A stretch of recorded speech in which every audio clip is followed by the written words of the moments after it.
Hi, my name is Jeremy Jacobs, and together with my wife Melissa, we lead the St. Louis chapter of Bound for Life, praying for the ending of abortion both in our state and in our nation.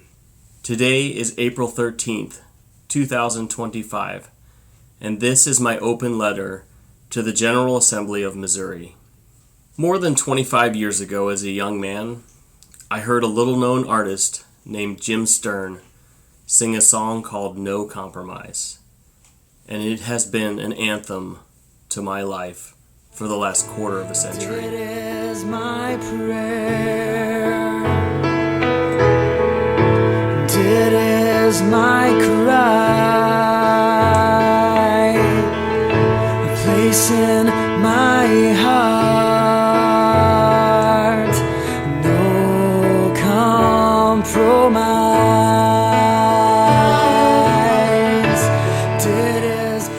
It is my opinion that Braveheart is one of the greatest movies ever made, and I can nearly quote the entire film. One of the many scenes that live rent-free in my head is a conversation between Robert the Bruce and his father. His father is the quintessential politician, always negotiating for just a little bit more and always willing to compromise to get there. In his hubris, he falsely equates compromise to nobility. Call a meeting of the nobles. But they do nothing but talk. Rightly so.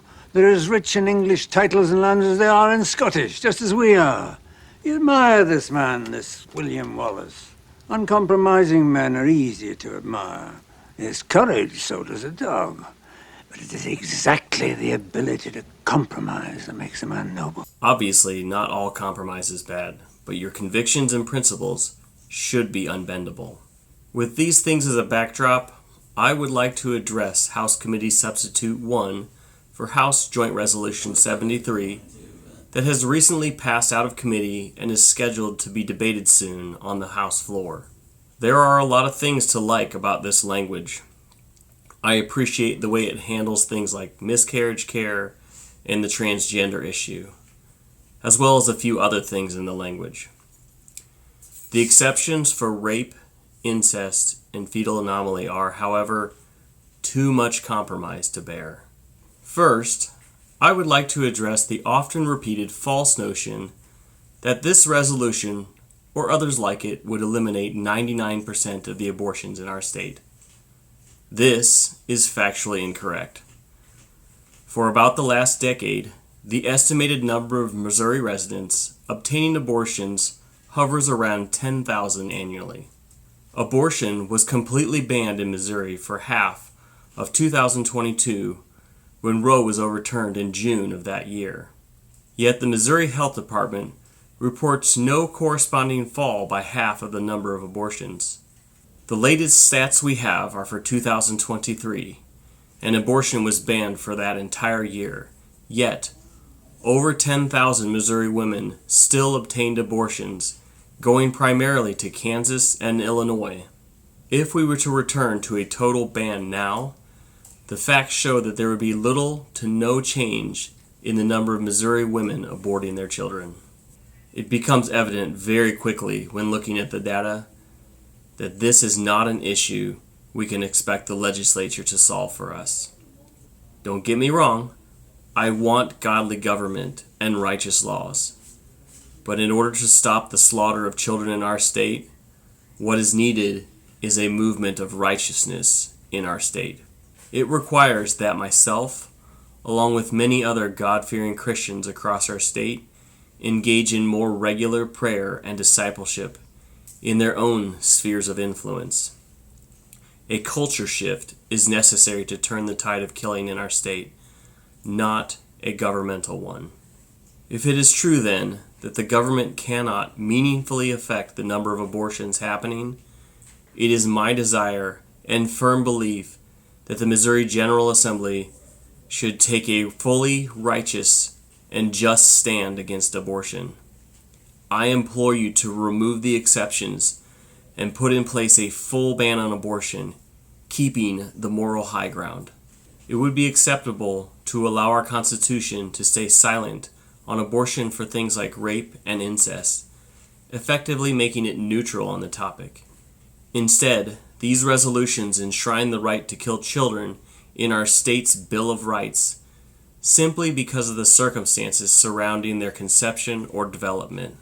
The timeline to fix such an egregious error should be estimated in decades, not years, because of how difficult it would be to root that out of the most precious part of our state constitution. I would next like to highlight how difficult it would be to get a compromised measure to gain steam enough to pass at the ballot box. On February 26th at 8 a.m., a hearing was held for both SJR33 and SJR8. SJR33 having the concerning compromise language in it, and SJR8 being a principled, righteous stand for the preborn. People came to the Capitol to testify on these resolutions, and the hearing began at 8 a.m., starting with SJR33. At 10 a.m., the committee was recessed and reconvened at noon, beginning to hear testimony on SJR8 at that point. The people who came to testify in favor of SJR8 had to wait 4 hours to testify, and yet more than double the number of people testified in favor of 8 than 33. This is a clear indication that the grassroots of Missouri are much more energized by an uncompromised resolution than a compromised one. We will need this energy to campaign and get out the vote leading up to voting day. If the legislature passes a compromised version, it will be difficult to find the volunteers willing to spend their time trumpeting a soiled resolution. I strongly urge the Missouri General Assembly to take a principled and righteous stand with HJR73 and SJR33 and close the loopholes that add language making killing children a right in our Bill of Rights. Please be uncompromising with me. Thank you for your attention in this matter. God bless you, and I am praying for you, many of you by name. Day after day I hold my prayer like a shield on this quiet field.